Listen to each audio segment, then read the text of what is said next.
Hey guys, it's Evan the Great from the Villains Demand. I am here at Q's Comics in Dexter, Missouri, and I'm going to do another comic book review for you guys. Kong on the Planet of Apes is a 6-part miniseries. It is got pretty awesome covers, and the writer of the story, his name is Ryan Ferrier. I hope I'm not butchering that last name, but those who are interested in Kong or Planet of the Apes, it's a good pickup. Basically, the story takes place after the first movie of Planet of the Apes.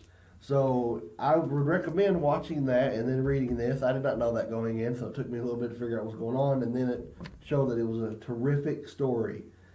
But like I said, it's a great story. It don't feel like it's dragged. It feels like there's plenty of interaction between the characters.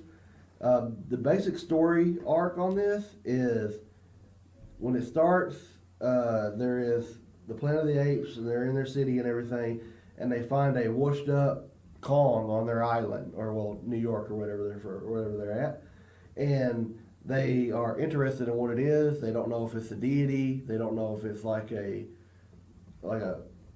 something to do with their makeup, something that made it big. A lot of questions surrounding it. Some people think it's a godlike creature.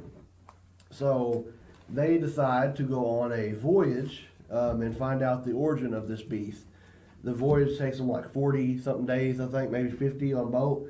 They wind up going all the way to Skull Island. And then there they hear a roar. On the way there, they fight like dinosaurs, pterodactyl, different beasts. It's freaking awesome. On the land, they find out there's this big like monastery thing, and they don't know what it is. And of course, they go over it and they find a Kong there. I'm leaving some parts out, but I'm just giving you the brief layout.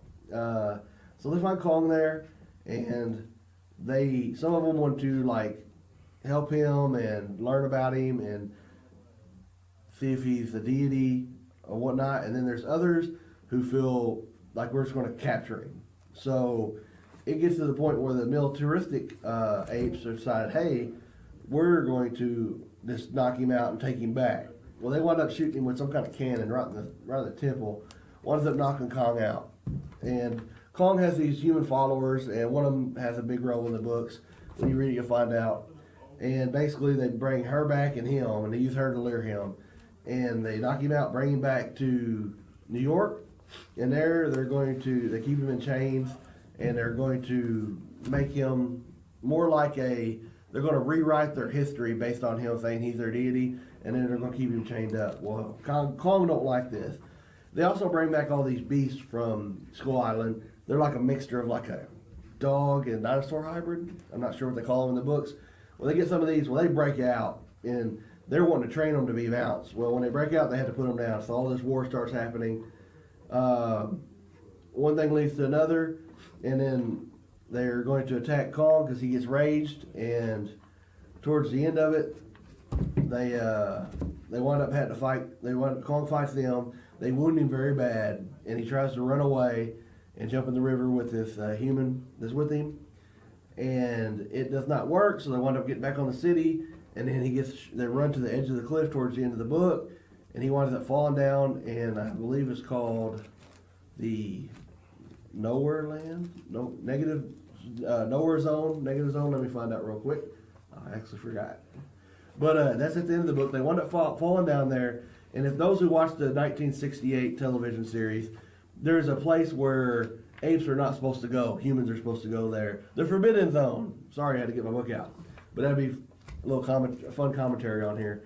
Well, when he goes down there, basically he's dying, and the apes can't get to him. Well, they go down there and try to get to him, but shit happens, and they wind up not being able to get to him. And then the humans find him. And basically humans in the Forbidden Zone, that apes do not go down there, and humans, there are humans there, and they said with his death, with their trash, basically, they throw him overboard. We're going to take him and make him into something. And that's kind of how the story ends. It was very confusing at first until I read a little bit about the Forbidden Zone and found out that's where apes do not go and humans go. So they see that if they're going to throw Kong to them, they're going to take him. So with his dying breath, they're going to use it to harness, I guess, a rebellion of some sort at the end of the book. So I hope that they do a second part of this, kind of like they do with the other books, like Kong and the Lanterns and TMNT and Batman, all those cool indie/major company crossovers. But both these guys are not really a major company, but Kong and Planet of the Apes have been around forever. Moral of the story, I can't believe it took this long to actually do a Kong on the Planet of the Apes. Because you got a big ass monkey, and you got all these guys, some of them wanting to worship him as a god, some of them wants to show them that, ape is ape. And ape strong, kill, and all that shit. But overall, give this book a read. I didn't give too many spoilers, because this is a great book. This is one of the best miniseries I think I've ever read, just on the spur of the moment. I started collecting them, and I read it, and I really like it. Remember to like, subscribe, and follow us on Facebook, Twitter, and YouTube. And this is Evan the Great from the Villains Demand, and remember to keep reading, y'all.